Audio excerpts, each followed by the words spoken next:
I will be discussing case study 3.2, and this one was a diabetic diagnosis for Jenna. I wrote down the questions as well as the answers, so I'll go ahead and start with question number one. What personal issues and what environmental issues do you identify in the case? Jenna is 12 years old, and she, along with her family, has found out that she's a type 1 diabetic. This would need to be addressed with care as far as health wise. With that, she will have to, start monitoring her glucose levels, and that's your blood sugar levels. And she will also have to wear insulin pump. And since she does have to wear insulin pump, that might, kind of overwhelm her and intimidate her as well. So she would need, along with her family, proper guidance with showing her how the device works since her pancreas is not producing, enough insulin. As said in the case study, she also liked to eat a whole lot of sweets.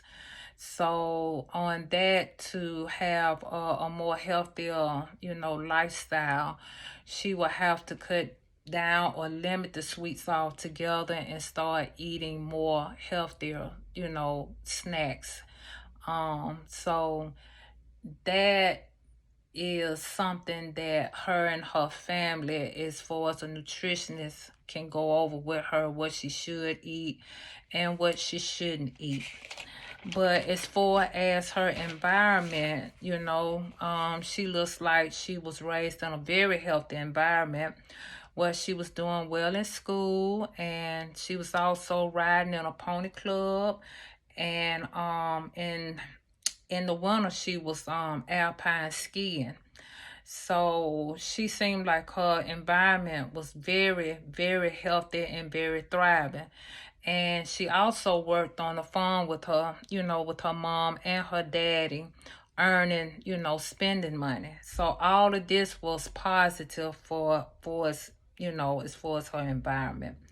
Number two, the issues that should be addressed with her and her parents is that a lot of teaching and educational, now that they have found out that she's a type 1 diabetic, um, they will have to, know how to better take care of her, as far as eating healthier and having in between snacks, monitoring her glucose levels, and she can continue to exercise as her norm. That shouldn't have to change. And she, should also continue getting the proper rest. Okay, number three, how does this affect individuals and families? Well, it affects Jenna knowing that, her body can no longer produce insulin and that she will have to, wear insulin pump and manage taking care of herself, being a diabetic, for the rest of her life. There's no cure for this disease, but it is manageable, to live a healthy lifestyle. And like I said earlier, the healthy lifestyle is, continue to eat right, continue to monitor your blood sugars, um, continue to get proper rest, continue to, have your snacks in between. If you feel like, your blood sugar is high or low, constantly keep a check on where your ranges are, what's within the normal range. It also kind of affects her family because this is new to them.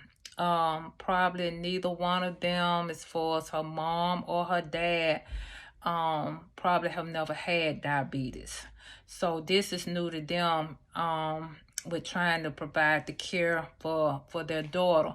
So they would probably honestly need the available resources, from talking to a nutritionist, talking to the nurses, talking to the doctors, advising them as well how to proper take care of Jenna and this, disease.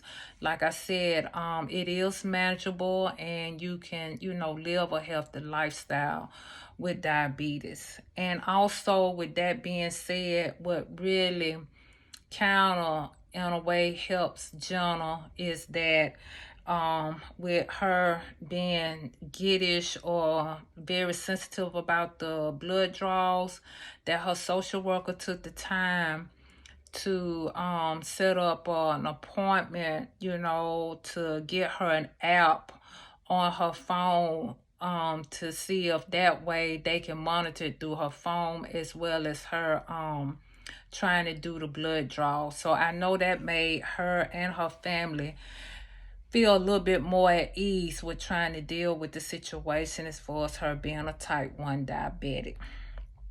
As far as number 4, no, I don't believe there are any effects on social institutions or structures. As long as Jenna has proper guidance with managing her type 1 diabetes and having a good, strong family bond with taking care of her and making sure she follows the guidelines as far as continue to stay healthy, she can continue to have a healthy life. So on that note, I thank you for listening to my questions along with my answers. Thank you.